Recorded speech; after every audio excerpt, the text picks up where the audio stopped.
যেমন কেন্দ্র সরকার জুলুম করছে, তার কালা কানুনকে আমরা মানছি না। এ মানবেন নাকি? জোরে বলুন মানবেন? শুভেন্দু অধিকারীর মতো মানুষ যদি মনে করে যেদেরকে প্রশাসন দিয়ে ঠান্ডা করে দেবো, শুভেন্দু অধিকারী বাবুকে বলে যায় তোমার প্রশাসন কম পড়ে যাবে, সংবিধান বুকে রেখে সংবিধানকে বুকে নিয়েই মরবো আমরা, কিন্তু তোমার প্রশাসনকে কমিয়ে দেবো। জানেন কি জানি না, বোম্বাই একটা বিশাল বাড়ি আছে, এমন করে রিলায়েন্স কোম্পানির যিনি মালিক তার বাড়ি রয়েছে, ওই বাড়িটা যে জায়গায় দাঁড়িয়ে আছে ওটা ওয়াকফ সম্পত্তি, এবং এতিমখানার জন্য ওই সম্পদকে মুসলমানকে তুলে দিয়েছে। তাই মার্কশিট থেকে কোরআনের অপশনটাও বন্ধ করে দিয়েছে। যেমন কেন্দ্র সরকার ইসলামকে মিটাবার জন্য, মসজিদ মাদ্রাসাকে মিটাবার জন্য ওয়াকফ সংশোধনী আইনের নামে কালা কানুন তৈরি করতে চাইছে, আমরা এখান থেকে পূর্ব মাদারীপুর কোলাঘাট থেকে আন্দোলনের সূচনা চলে আসছে, ধারাবাহিক চলে আসছে। আজকেও আমরা আন্দোলন থেকে আওয়াজ তুলব, এই কেন্দ্র সরকারের এই কালা কানুন আমরা মানছি না, এই কালা কানুনকে অবিলম্বে বন্ধ করতে হবে। ঠিক না বেঠিক? আওয়াজে বলুন ঠিক না বেঠিক? ঠিক তেমনি এখান থেকেই রাজ্য সরকারকেও জানাবো, আপনি যে বড় আস্তে আস্তে সাইলেন্ট ভাবে মাদ্রাসা থেকে কোরআনের শিক্ষাকে তুলে দিতে চাইছেন, এই ষড়যন্ত্র আপনাকে বন্ধ করে মাদ্রাসাতে কোরআনের শিক্ষা যেভাবে ছিল ওইভাবে চালু রাখতে হবে। ঠিক না বেঠিক? জোরে বলুন ঠিক না বেঠিক? যদি না হয় তাহলে আন্দোলন যেমন কেন্দ্র সরকারের বিরুদ্ধে চলছে, রাজ্য সরকারের বিরুদ্ধে আমাদের আন্দোলন চলবে না, চলবে না। আওয়াজ তুলে হাত তুলে সাক্ষী দেন, হাত তুলে সাক্ষী দেন।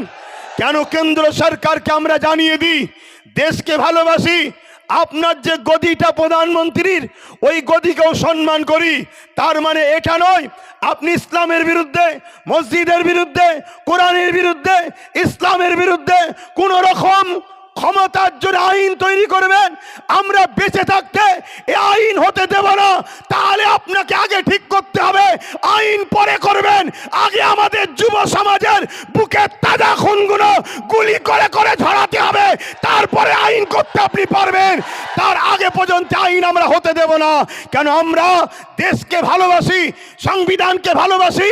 ঠিক মনে রাখবেন, আমরা জানের থেকেও বেশি আমার ইসলাম, আমার কোরআন, আমার মসজিদ মাদ্রাসাকেও ভালোবাসি। ঠিক না বেঠিক?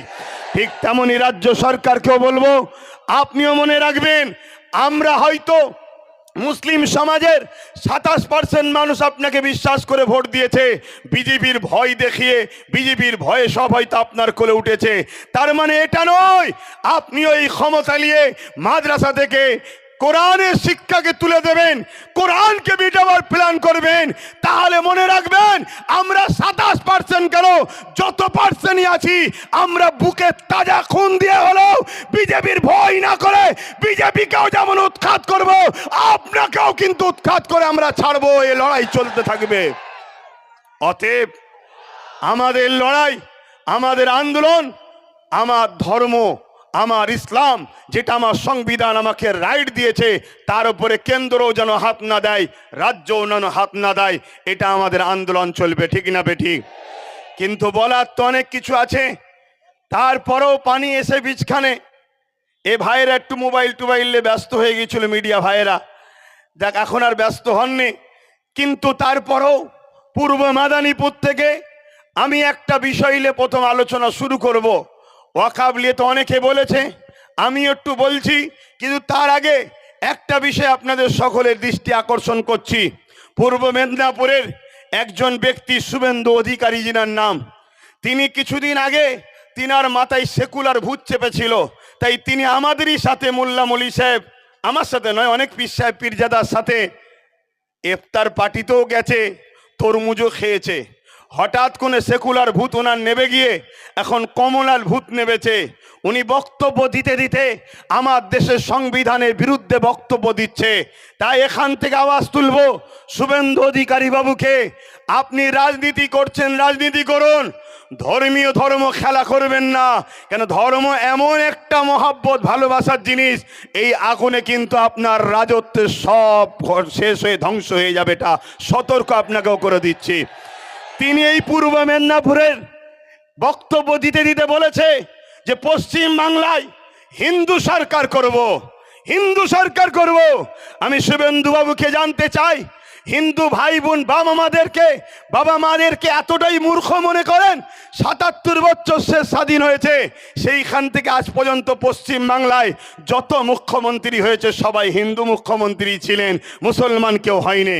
কিন্তু আজকে আপনি রাজ্য সরকারকে কি সরকার বোঝাতে চাইছেন? মুসলিম সরকার।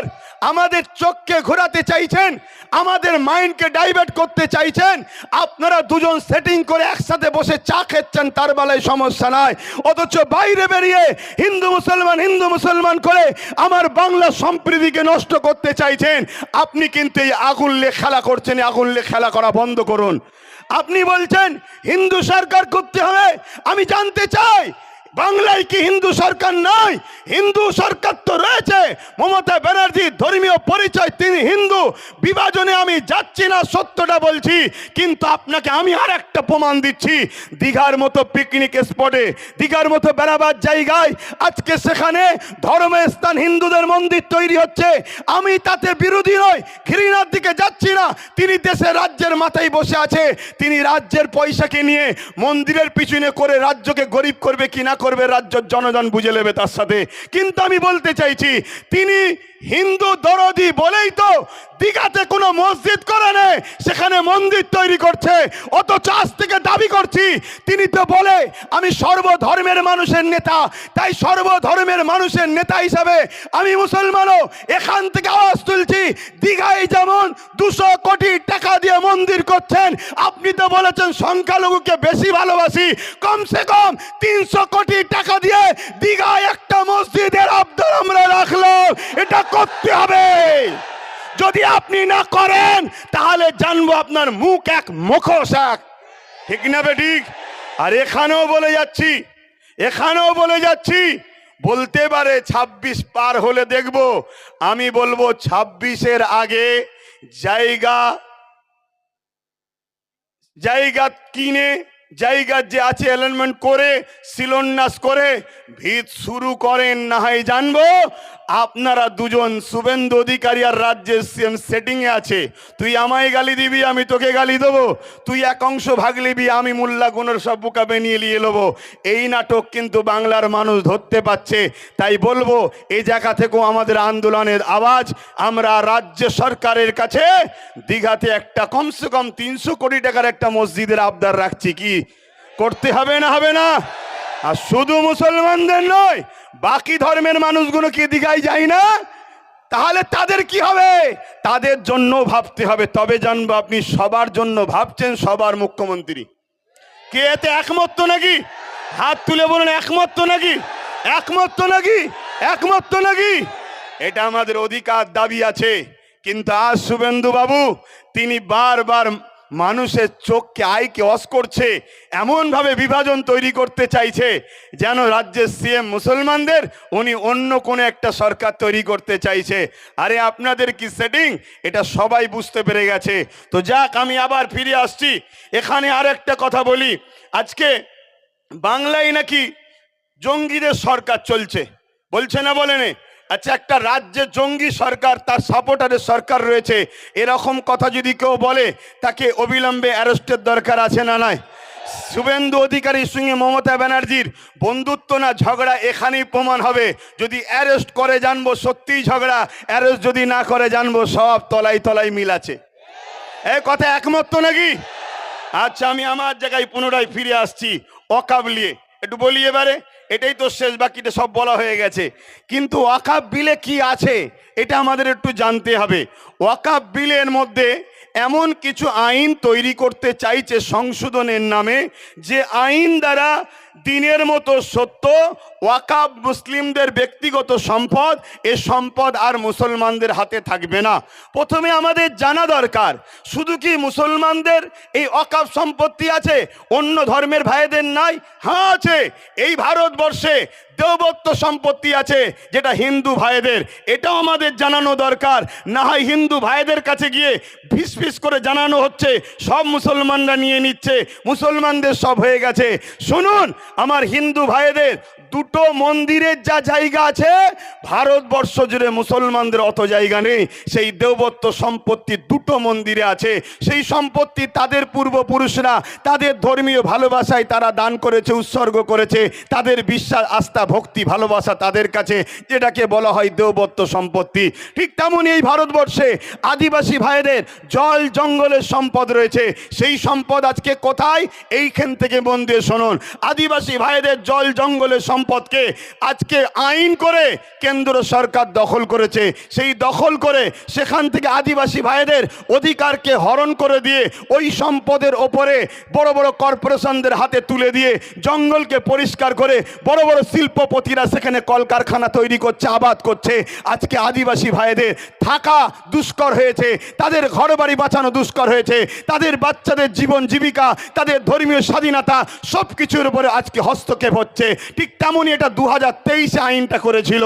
আজকে 2024 ওয়াকাফকে নিতে চাইছে। কেন ওয়াকাফকে নিতে চাইছে? ওয়াকাফ সংশোধনীয় বিলের নামে এই ওয়াকাফকে যদি তারা হরণ করতে না পারে তাহলে এই রাষ্ট্রকে বিশেষ একটা ধর্মীয় রাষ্ট্র বলে ঘোষণা করতে পারছে না। কেন?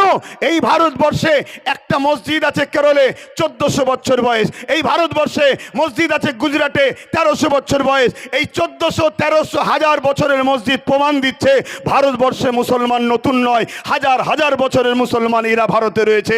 হাজার হাজার বছর ধরে এদের কবরস্থান আছে, হাজার হাজার বছরের ধরে এদের মাদ্রাসা আছে। এ থেকে প্রমাণ হচ্ছে যে স্বাধীনতার আগেও হাজার হাজার বছর ধরে এদেশে ভারতবর্ষে মুসলমান রয়েছে। অতএব যে দেশে হাজার হাজার বছর ধরে মুসলমান থাকে সেই দেশটাকে বিশেষ একটা ধর্মীয় দেশ বলে ঘোষণা করতে তাদের অসুবিধে হচ্ছে। বুঝে আসছে? তারা আইন তৈরি করে এই ওয়াকাফকে কেন্দ্র সরকার দখল করবে। দখল করে 1400 বছরের মসজিদকে বিরান করে দিতে চাইছে, ভেঙে দিতে চাইছে। যেমন আজকে জল জঙ্গলের সম্পদ আদিবাসী ভাইদের হাত থেকে কেড়ে নিয়েছে, ঠিক তেমনই 1300 বছরের গুজরাটের মসজিদকে ভেঙে দিয়ে কর্পোরেশন প্রমোটিংদের হাতে তুলে দেবে। এক কথায় আদানি আম্বানির হাতে তুলে দেবে। আপনারা জানেন কি জানি না, বোম্বাই একটা বিশাল বাড়ি আছে, এমন করে রিলায়েন্স কোম্পানির যিনি মালিক তার বাড়ি রয়েছে। ওই বাড়িটা যে জায়গায় দাঁড়িয়ে আছে ওটা ওয়াকাফ সম্পত্তি এবং এতিমখানার জন্য ওই সম্পদকে মুসলমানরা দান করেছে। সেই জায়গা দখল করে আজকে তারা বিশাল বাড়ি তৈরি করেছে। তাদের ভয় হয় কোনো দিন যদি মুসলমান তার সম্পদকে নিয়ে নেয় তাহলে আমার বন্ধুর এই বাড়িটা চলে যাবে। তাই কেন্দ্র সরকার এই ওয়াকাফকে অ্যাক্টের নামে, সংশোধনের নামে নিজের সম্পদকে হরণ করতে চাইছে। এখানে যদি মসজিদ চলে যায়, মাদ্রাসা চলে যায়, কোরাখি বলে কবরস্থান চলে যায়, এক কথায় ওয়াকাফকে যদি নিয়ে নেয়, ভারতের মুসলমান শোনো, পশ্চিম বাংলার মুসলমান শোনো, তোমরা পরিচয় দিতে পারবে না তোমরা ভারতীয় ছিলে, তোমরা পরিচয় দিতে পারবে না। তাহলে বলো, বাঁচতে গেলে এই ওয়াকাফের বিরুদ্ধে আমাদেরকে লড়াই জারি রাখতে হবে না হবে না? করে বলুন, ওয়াকাফের বিরুদ্ধে লড়াই করতে হবে না হবে না? তাতে যদি হাজারো প্রাণ বুলেটের গুলিতে, বোম বন্দুকের গুলিতে, কেন্দ্র জালিম সরকারের অত্যাচারে যদি আমাদের হাজার হাজার প্রাণ কুরবান হয়, মাতৃভূমি বাঁচাবার জন্য রক্ত দিয়েছি, ইসলামের অধিকার, ইসলামের সম্পদকে বাঁচাবার জন্য কারা রক্ত দিতে পারবেন? উঠে দাঁড়িয়ে যান। কারা রক্ত দিতে পারবেন? উঠে দাঁড়িয়ে যান। হাত তুলে বলুন রক্ত দিতে পারবেন।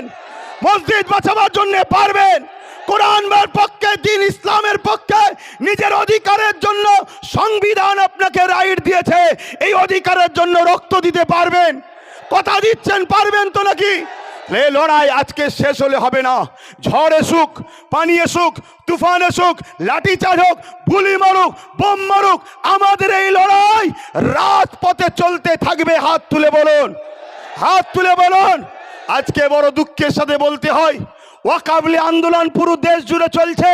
সব আন্দোলনকে আমি সমর্থন করি, কিন্তু আজকে আমার রাজ্যেতেও কলকাতায় বিশাল বিশাল মিটিং হচ্ছে ওয়াকাফ নিয়ে। আগামী দিন ফুরফুরা আহলে সুন্নাত ওয়াল জামাত 20 থেকে 30 লক্ষ লোকের সমাগম কলকাতার রাজপথে করতে চাইছে। আপনারা ওই 20-30 লক্ষের মধ্যে আপনারা কেউ সামিল হতে ইচ্ছুক আছেন? হাত তুলে বলুন আছেন। কিন্তু এই লড়াই আমাদের বড় ভয়ানক হবে, ওই লড়াই কিন্তু বিশাল হবে। প্রয়োজন হলে আমরা মাসকে মাস কলিকাতাতে রয়েও যেতে পারি। রাজি আছেন? বলুন, নিজের বাচ্চাদের ভবিষ্যতের জন্য থাকতে ইচ্ছুক আছেন? হাত নামান। আন্দোলন তো এইভাবে হয়। আর একটা কথা বলে যাই, আজকে যারা আন্দোলন করছে এদের আন্দোলনকে সাধুবাদ জানাই, কিন্তু এদেরকে জিজ্ঞাসা করুন, কেন্দ্র সরকার যেমন ওয়াকফ বিলের অ্যাক্টের নামে আইন তৈরি করে ওয়াকফকে লুটতে চাইছে, ঠিক তেমনি এখনো কিন্তু আইন করতে পারেনি, আন্দোলন চলছে। কিন্তু আমার রাজ্যেও 1,45,000 বিঘের ওপরে একর সম্পত্তি আমার রাজ্যেতে বেদখল হয়ে আছে, আমার রাজ্যের মধ্যে রয়েছে, কিন্তু বেদখল হয়ে আছে 75,000 বিঘে একর জমি। এটা এখনো উদ্ধার হয়নি। এই বিষয়েও আন্দোলনের দরকার আছে না নাই? কেন্দ্র সরকার যে আইন করতে চলেছে এখন আইন করতে পারেনি, তার চক্রান্ত সে পা দিয়েছে, সব জায়গায় আন্দোলন শুরু হয়েছে, সে চক্রান্ত থেকে পিছিয়েছে। কিন্তু এখনো 1995 এর আইন এখনো লাগু আছে।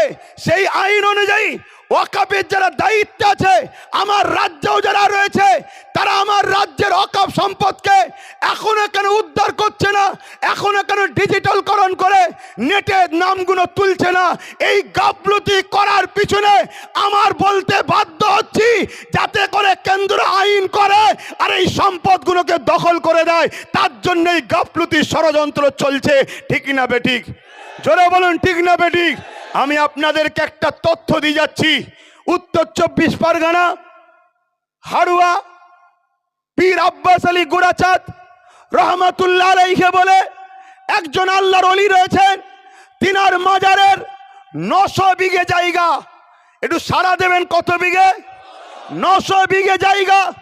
আজকের দিনে সেই জায়গাটা দাঁড়িয়েছে মাত্র 92 শতক। 900 বিঘে থেকে দাঁড়িয়ে আছে বর্তমান কত? 92 শতক। 3 বিঘাও নয়, তাহলে 897 বিঘে জায়গা এখনো ভারত পশ্চিম বাংলার হাড়ুয়া আব্বাস আলী হুজুরের বেদখল হয়ে আছে। রাজ্য সরকার বলেছিল ওই জায়গাগুলোকে উদ্ধার করে দেবে। এই আন্দোলনটাও আমাদের করা দরকার আছে না নয়? জোরে বলুন, আছে না নয়? কিন্তু আজ আমরা দুঃখিত, আমরা দেখছি কলিকাতা ভরি আন্দোলন হচ্ছে, কিন্তু রাজ্য সরকারের এই ওয়াকফ বাঁচাবে বলেছিল, এ বিষয়ে একটাও কথা হচ্ছে না। কোনো এক জায়গায় আমার বলতে বাধ্য হচ্ছি, কেন্দ্রের বিরুদ্ধে রাজ্যকে সাপোর্ট করা ষড়যন্ত্র চলছে না তো? তাহলে এই আন্দোলনে আমরা নয়, আমরা মসজিদের পক্ষে যে আন্দোলন হবে, কোরআনের পক্ষে যে আন্দোলন হবে, ওয়াকফের প্রকৃত পক্ষে যে আন্দোলন হবে, সেই আন্দোলনের সঙ্গে আমরা হাতে হাত মিলিয়ে, কাঁধে কাঁধ মিলিয়ে, বুকে তাজা খুন দিতে হলো। আমরা সংবিধান যে রাইট দিয়েছে ওই রাইটের জন্য আন্দোলনে প্রত্যেকটা জায়গায় কি বলে হাজির হতে রাজি আছি। ঠিক না বেঠিক? কিন্তু আপনার আন্দোলন এরকম হওয়া দরকার। কেন্দ্র সরকার আজকে সে কালা কানুন কেন তৈরি করতে চাইলো?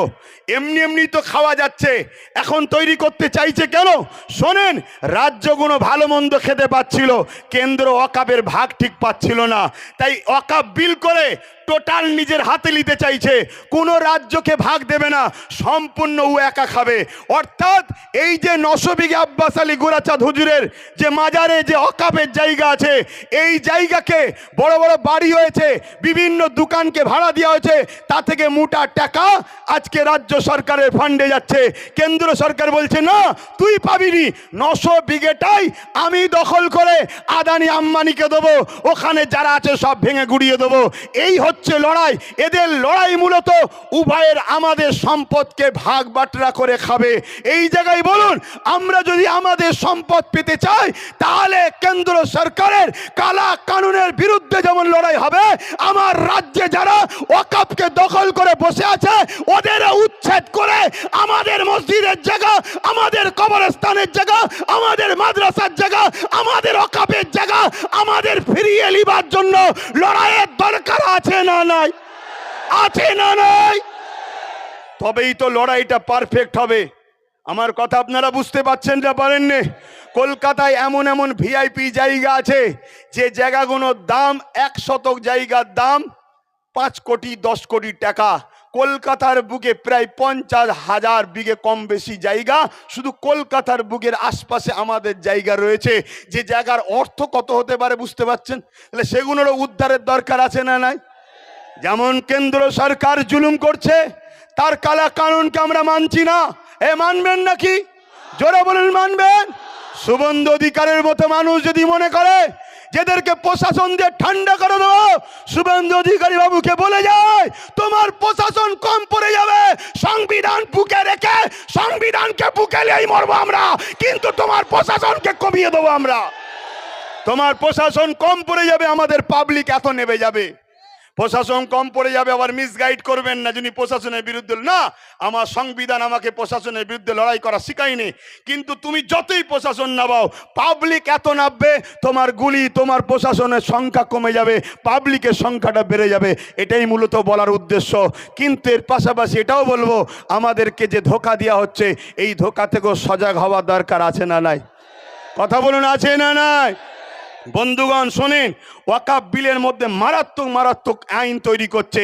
তার মধ্যে একটা আইন করছে, কেউ যদি ওয়াকাফ করে তাকে 5 বছর কমসে কম ধর্মীয় প্র্যাকটিসের মধ্যে আছে, যাকে আমাদের ভাষায় বলা হয় কামেল মুসলমান। তা কেন্দ্র সরকার কি করে বুঝবে কে কামেল মুসলমান কে নরমাল মুসলমান? তা আমাকেও তো বলতে পারে তুমি নরমাল মুসলমান, আর মোদি সার্টিফিকেট দেবে আব্বাস নরমাল মুসলমান। তো মুসলমানের এম বোঝে না, ও আমাকে সার্টিফিকেট দেবে আব্বাস সিদ্দিকী নরমাল মুসলমান। আপনার ইমাম যে 30 বছর, তিনি বলবেন আমি চলে গেছি, যা হয়েছে আমি সব দিয়ে দিলাম, তাকেও বলবে এ নরমাল মুসলমান। এটা একটা ষড়যন্ত্র। এই করে বলবে যারা দান করেছে এরা মুসলমান ছিল না, এরা প্র্যাকটিসিং মুসলমান নয়, তাই এদের সম্পদ অকাপ হবে না। এইভাবে বিভিন্ন ছলে বলে কলে কৌশলে আমাদের অকাপকে লুটার ষড়যন্ত্র করছে। এই জায়গায় আমি প্রত্যেকটা মানুষকে, সচেতন মানুষকে বলবো, আপনারা ঐক্যবদ্ধ হন, সংগঠিত হন। এই আন্দোলনে আমাদেরকে কোনোভাবে পিছপা হলে হবে না। কারবার করতে হবে, ব্যবসা করতে হবে, জমির জায়গা রুজি সন্তানদের জন্য ভাবতে হবে। কিন্তু ওয়াকাফ যদি আমাদের হাত থেকে ফসকে যায়, মনে রাখবেন আগামী দিন ভারতবর্ষে আপনি টিকে থাকবেন, তার পরিচয় কিন্তু আপনি দিতে পারবেন না।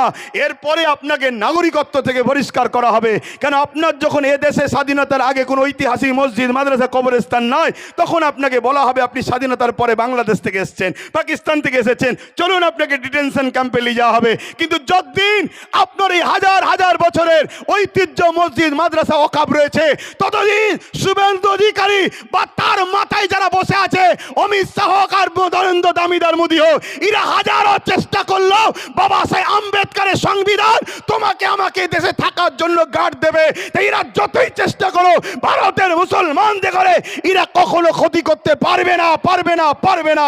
কিন্তু তোমার যদি ওয়াকাফকে এরা কোনোভাবে লিখে নিতে পারে, মনে রেখে দেবে তোমাদের কিন্তু সব শেষ হয়ে যাবে। একটা ছোট্ট কথা বলি, কলকাতায় একটা প্রোগ্রাম হচ্ছিল দেখছিলাম, ওই কলকাতায় রাজ্য সরকারের একটা এমপি বক্তব্য দিচ্ছে, আপনারা দেখেছেন কি জানি না। বক্তব্য দিতে দিতে বলছে, কোনো জায়গায় যদি গুটি কত মুসলমান দাঁড়িয়ে নামাজ পড়ে বা কোনো জায়গায় থাকে, সেটা নাকি ওয়াকাফ হয়ে যাবে। বলুন, এটা হিন্দু ভাইদের কাছে বা অন্য ধর্মের কাছে ঠিক মেসেজ না ভুল মেসেজ? জোরে বলুন। স্বাভাবিক অন্য ধর্মের মানুষরা কি বলবে? আরে ওরা যদি ধর্মীয় কাজ করে সঙ্গে সঙ্গে যা দখল হয়ে যাবে। তাহলে বলুন, রাজ্য সরকারের এমপি এত বড় ভুল মেসেজ দিচ্ছে, ইনাদের দ্বারা আমাদের ওয়াকাফ বাঁচবে না যাবে মনে হচ্ছে? তাহলে মাথায় ঢুকান, ওয়াকাফ কিভাবে হয় একটু আপনাদের বলি, ধৈর্য আছে তো নাকি? কোনো ধনী ব্যক্তি, তার অনেক সম্পদ আছে, সে ভাবলো 50% সন্তানদের জন্য রাখি, 50% আল্লাহর রাহে উৎসর্গ করে দিই, যেটা হিন্দু ভাইদের দেবত্ব কি সে কি বলে জল জঙ্গল আদিবাসী ভাইদের, আরব ধর্মীয় ভাইদের রয়েছে। ওই উৎসর্গ যখন করবে, ওয়াকাফ কমিটিকে জানাতে হবে। ওয়াকাফ কমিটি এসে সার্ভে করবে, সার্ভে করে যদি দেখে এর পর্চা, এর কাগজ সবই নিজে মালিক, তারপরে সেটাকে ওয়াকাফ কমিটি সেটাকে অ্যাকসেপ্ট করবে। আর ইনারা কি প্রচার করছে? রাজ্যের এমপি কি প্রচার করছে? বা এই বিজেপির এমএলএ এমপিরা এরা ভেতরে ভেতরে গোপনে গোপনেও করছে যে মুসলমান কোনো জায়গায় দাঁড়ালে সে জায়গাটা মুসলমানদের হয়ে যাবে, কোনো জায়গায় নামাজ পড়লে মুসলমানদের হয়ে যাবে। আমাদের যে ভাইচারা সম্প্রীতি আছে, অনেক সময় দেখা যায় অনেক ভাই রাস্তাতে যাচ্ছে, নামাজের সময় হয়েছে, একটা অমুসলিম ভাইয়ের দোকানে বলল, ভাই এই আসো, কোনো অসুবিধা নেই, নামাজ পড়ো, কি আমাদের ঘটনা ঘটে না? কিন্তু এইটা যদি ঘোষণা করে দেওয়া হয়, অমুসলিম ভাইয়েরা কি বলবে? না ভাই, তুই এখানে নামাজ পড়তে পারবি নি, তুই ভাই ওঠ, ভাই তুই ওঠ এখান থেকে চ। কেন? তোদের নাকি ওয়াকাফের নিয়ম আছে, যেখানে নামাজ পড়বি সেখানে হয়ে যাবে। এটা কত বড় একটা মিথ্যা প্রচার ওয়াকাফ নিয়ে চলছে। অথচ ওয়াকাফ একটা কমিটি রাখা আছে, ওই কমিটি যাতে ওয়াকাফ সম্পত্তিগুলো হেফাজত হয় তার 7% মাসে মাইনে দেওয়া হবে। আজকে সেইটাকে মিথ্যা প্রচার চালাচ্ছে। খুব ঠান্ডা মাথায় আমার বুঝবেন কথাটা। যেমন কেন্দ্র সরকার পুরো দেশের ওয়াকাফকে লুটে নিয়ে মুসলমানদেরকে নিশ্চিহ্ন করে দেওয়ার প্ল্যান করছে, ঠিক তেমনি বিগত 77 বছর ধরে ভারতে ওয়াকাফ সম্পত্তি মুসলমানদের নামে আছে ঠিকই, কিন্তু এর দুধের মাখন মুসলমানরা পায় না, সেটা যারা ক্ষমতায় থাকে তারা লুটে পুটে খায়। এই ওয়াকাফ কেন করেছে? এই ওয়াকাফের অর্থ থেকে মুসলিম গরিব ছেলেদেরকে পড়ানো হবে। আজকে যদি ওয়াকাফের টাকা প্রকৃত মুসলিম গরিব ছেলেদেরকে পড়ানো হতো, আমাদের এত মেরিট ছেলে আছে, একটা এপিজে আব্দুল কালাম কেন, হাজার হাজার ভারতবর্ষে এপিজে আব্দুল কালাম তৈরি হয়ে যেত। কিন্তু এই অভাবের জন্য, পয়সা না থাকার জন্য আমার ভারতবর্ষের অনেক মুসলিম সন্তানের তাদের আজকে স্বপ্ন ভেঙে চুরমার হয়ে গেছে। তাই বলবো বন্ধু, এই লড়াই আজকে শেষ নয়, এখান থেকে শুরু হলো, পূর্ব মেদিনীপুরের শুরু কলাঘাট থেকে হলো, বিভিন্ন জেলায় হচ্ছে। আমি সব জায়গায় দেখতে চাইছি। কলিকাতায় আমার টার্গেট 20 থেকে 30 লক্ষ লোকের দরকার, তবেই তো আন্দোলনের জোরালো হবে। তাই বিভিন্ন জায়গায় করে দেখছি। আপনারা বলুন, আগামী দিন কলিকাতার রাজপথে যাওয়া হবে, আপনারা সত্যিই কারা যেতে ইচ্ছুক? লম্বা করে হাত তুলবেন। ধোকা দেবেন না তো? ধোকা দেবেন না তো? গাছে তুলে মই করে নেবেন না তো? একটা শেষ কথা বলবো। আমার পূর্বে কেউ একজন বলছিল বাবরি মসজিদ